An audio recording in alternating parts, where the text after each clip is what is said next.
નમસ્કાર દર્શક મિત્રો, ધિલોક સત્તા શોમાં આપણું સ્વાગત છે. આ શબ્દ જ એક અનોખી ઓળખની છબીઓ દર્શાવે છે.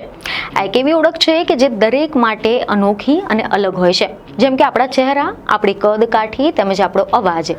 ફિંગરપ્રિન્ટ્સ એક અલગ ઓળખ છે કે જે દરેક માટે અલગ અલગ હોય છે. તે ફિંગરપ્રિન્ટ્સના પેટર્ન પર આધારિત હોય છે.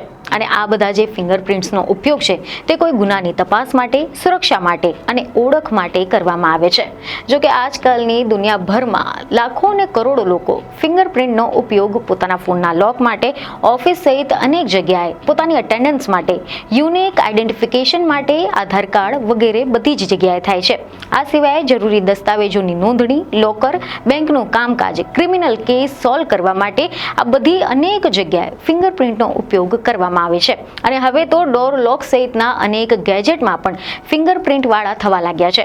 પરંતુ શું તમે જાણો છો કે આ ફિંગરપ્રિન્ટની શોધ કોણે કરી હતી અને આ ફિંગરપ્રિન્ટ્સનો ઉપયોગ ભારતમાં ક્યારથી થવા લાગ્યો? તો ચાલો આ ફિંગરપ્રિન્ટ્સની આખી કહાની જાણીએ અને તેના પાછળના વિજ્ઞાનને પણ સમજીએ. તો અહેવાલો એવા સામે આવ્યા છે કે ફિંગરપ્રિન્ટની શોધ એ વિલિયમ જેમ્સ હર્શલે કરેલી હતી. જેમ્સ એક બ્રિટિશ નાગરિક હતા અને તેમનો જન્મ 9મી જાન્યુઆરી 1833માં થયો હતો. જેમ્સ એ જ વ્યક્તિ છે કે જેમને જણાવ્યું હતું કે દરેક વ્યક્તિની આંગળીઓના નિશાન અલગ અલગ હોય છે. બ્રિટિશ જેમ્સ કે ખગોળ વિજ્ઞાનના પરિવાર સાથે સંબંધ ધરાવતા હતા અને જેમ્સ માત્ર 20 વર્ષની ઉંમરે જ ભારત આવી ગયા હતા. અને ભારતમાં તેમને ઈસ્ટ ઇન્ડિયા કંપનીના કર્મચારી તરીકે કાર્યભાર પણ સંભાળ્યો હતો. અને લોકલ જે ભારતીય બિઝનેસમેન એટલે કે જે ઠેકેદાર હતા તેમની સાથે પણ અનેક પ્રકારના કોન્ટ્રાક્ટ સાઇન કર્યા હતા. પરંતુ તે વખતે મોટાભાગના લોકો ભણેલા ગણેલા ન હતા. તેમજ આ વિલિયમ એ બ્રિટિશ શાસન દરમિયાન જ્યારે ભારતમાં એક સિવિલ સેવક બનીને આવ્યા તે તત્કાલીન બંગાળના, પરંતુ એ દરમિયાન ત્યાં તેઓ ખૂબ જ પરેશાન થઈ ગયા હતા કારણ કે તેમની સાથે છેતરપિંડી પણ થઈ રહી હતી. એક રિપોર્ટ એવા સામે આવ્યા છે કે ગ્રેમ ડોનાલ્ડ ધ એક્સિડેન્ટલ સાયન્ટિસ્ટમાં લખે છે કે હર્શલે સ્થાનિક કોન્ટ્રાક્ટરોને છેતરપિંડીથી પરેશાન હતા. તેઓ કામ પહેલા પૈસા લેતા હતા અને પછી પાછી ખેંચી લેતા હતા. કરાર જોયા પછી તેઓ કહેતા કે આ તો મારી સહી છે જ નહીં, મેં આ કાગળ પહેલા ક્યારે જોયો જ નથી. કેટલાક તો તેમના પરિવારમાંથી કોઈને મોકલતા કે જે તેમના જેવા દેખાતા હતા. તે આંધળા સોગંદ સાથે શપથ લેતા હતા કે હું તે નથી. અને આ બધાથી જ હતાશ થઈને હર્શલે એક દિવસ દસ્તાવેજો પર રાજ્યધર કોનાઈ નામના કોન્ટ્રાક્ટરના ફિંગરપ્રિન્ટ્સ લીધા હતા. જોકે તે સમયે હર્શલે ફિંગરપ્રિન્ટ્સના ભવિષ્યના ઉપયોગનો કોઈ પણ ખ્યાલ ન હતો. તે ફક્ત છેતરપિંડીને અટકાવવા માંગતા હતા.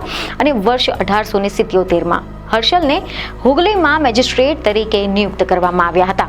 અને આ પ્રથા ત્યાં પણ યથાવત રહી હતી. પેન્શનના દસ્તાવેજો સાથે પણ આ જ પ્રક્રિયા ચાલી હતી. કોઈ બીજા પણ પૈસા ચોરી ન કરે તેના માટે જેલોમાં પણ ફિંગરપ્રિન્ટ્સનો ઉપયોગ કરવામાં આવતો હતો. આનાથી કોઈને તેની સજા ભોગવવા માટે ભાડે રાખેલા વ્યક્તિને નોકરી પર રાખવાની અટકાવવામાં આવતા હતા. અને પછી વર્ષ 1916નું વર્ષ આવ્યું અને તેમના ગયા પછી તેમના નિધનના એક વર્ષ પહેલા હર્શલે તેમનું કાર્ય પ્રકાશિત કર્યું હતું અને તેમનું નામ ધ ઓરિજિન ઓફ ફિંગરપ્રિન્ટ રાખવામાં આવ્યું હતું. જો કે એવું નથી કે ફિંગરપ્રિન્ટની ઓળખ પહેલા જાણીતી ન હતી.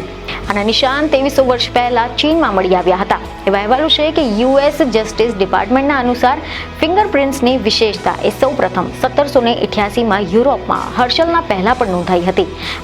આ સિવાયના કેટલાક અહેવાલ એવા છે કે જર્મન ડોક્ટર JCA મેયરે તેમના એક પુસ્તકમાં પણ ફિંગરપ્રિન્ટ્સનું વિગતવાર વર્ણન કર્યું છે. તકનીકી રીતે તેઓ આ નિશાનોને ઘર્ષણ રીજ સ્ક્રેપ પેટર્ન કહે છે, એટલે કે ફિંગરપ્રિન્ટ્સમાં વધઘટની પેટર્ન. આના વિગતવાર રેખાંકનો પણ સામેલ કરવામાં આવે છે. કોઈ પણ બે વ્યક્તિના ફિંગરપ્રિન્ટ્સ સમાન નથી હોતા, છતાં પણ કેટલાક લોકોમાં તેઓ એકબીજાની ખૂબ નજીક હોઈ શકે છે. અન્યમાં તો તફાવતો સ્પષ્ટ રીતે જોઈ શકાય છે. ફિંગરપ્રિન્ટ્સ એ દરેક વ્યક્તિ માટે અલગ અલગ હોય છે. મેયર આ લખનાર પહેલા વ્યક્તિ હતા, પરંતુ ફિંગરપ્રિન્ટ્સના સત્તાવાર ઉપયોગનો શ્રેય આપણા વિલિયમ હર્શલને જાય છે.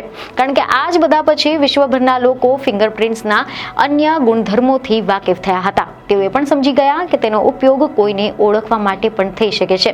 કારણ કે જ્યારે સમાન ચહેરો ધરાવતા જોડિયા બાળકો પણ સમાન DNA ક્રમ ધરાવે છે, પરંતુ તેમના ફિંગરપ્રિન્ટ્સ પણ અલગ અલગ હોય છે. એવું કહેવાય છે કે બે લોકોના ફિંગરપ્રિન્ટ્સ સમાન હોવાની શક્યતા એટલી જ ઓછી છે કે તેમના પ્રિન્ટ મેળ ખાતા પહેલા માત્ર 10 લાખ વર્ષ લાગતા હોય છે. જોડિયા બાળકોમાં તફાવતનું કારણ પણ સમજાવવામાં આવ્યું છે કે ગર્ભાશયમાં ફિંગરપ્રિન્ટ્સની રચના એ આનુવંશિક હોય છે અને પર્યાવરણ બને તેના પર આધાર રાખે છે. આનો અર્થ એ થાય છે કે ડીએનએ સમાન હોવા છતાં પણ ગર્ભાશયમાં દરેક વ્યક્તિ માટે વાતાવરણ અલગ અલગ હોય છે. જ્યારે જોડિયા બાળકોના ફિંગરપ્રિન્ટ્સ પહેલી નજરે સમાન દેખાઈ શકે છે અને આજે આ ટેકનોલોજી અને સોફ્ટવેરની મદદથી તેમને ઓળખી શકાય છે. આ જ કારણ છે કે ફિંગરપ્રિન્ટ્સને ઓળખનું સચોટ માધ્યમ માનવામાં આવી રહ્યું છે. હકીકતમાં ફિંગરપ્રિન્ટ્સમાં સૂક્ષ્મ રેખાઓ હોય છે અને નજીકથી જોવાથી બે પ્રિન્ટ સ્પષ્ટ રીતે અલગ પડી શકે છે. પહેલા વ્યક્તિએ માઇક્રોસોફ્ટનો ઉપયોગ કરીને તેને ઓળખી શકતી હતી, પરંતુ આજે તેઓ કમ્પ્યુટર અને સ્કેનર્સનો જ ઉપયોગ કરીને ઓળખી શકાય છે. જો કે ફિંગરપ્રિન્ટ્સ સ્કેન કરવા માટે ઘણી બધી પદ્ધતિઓ છે, જેમાં optical scanners, capacitive scanners, ultrasonic scanners અને થર્મલ સ્કેનર્સનો સમાવેશ થાય છે. ફિંગરપ્રિન્ટ સ્કેન કર્યા પછી કમ્પ્યુટર તેને તેની પોતાની ભાષામાં કોડ અથવા તો અન્ય નંબરોમાં રૂપાંતરિત કરે છે અને આ કોડ અથવા નંબરનો ઉપયોગ ફિંગરપ્રિન્ટ ઓળખવા માટે થાય છે. જ્યારે ફિંગરપ્રિન્ટ મેચ કરવામાં આવતી હોય છે ત્યારે સ્કેન કમ્પ્યુટરને મોકલવામાં આવે છે, જે તેની તુલના તેના ડેટાબેઝમાં સંગ્રહિત ફિંગરપ્રિન્ટની સાથે કરતું હોય છે. જો કે ફિંગરપ્રિન્ટ દરેક માટે અલગ અલગ હોય છે. જોડિયા બાળકોના પણ અલગ અલગ ફિંગરપ્રિન્ટ હોય છે.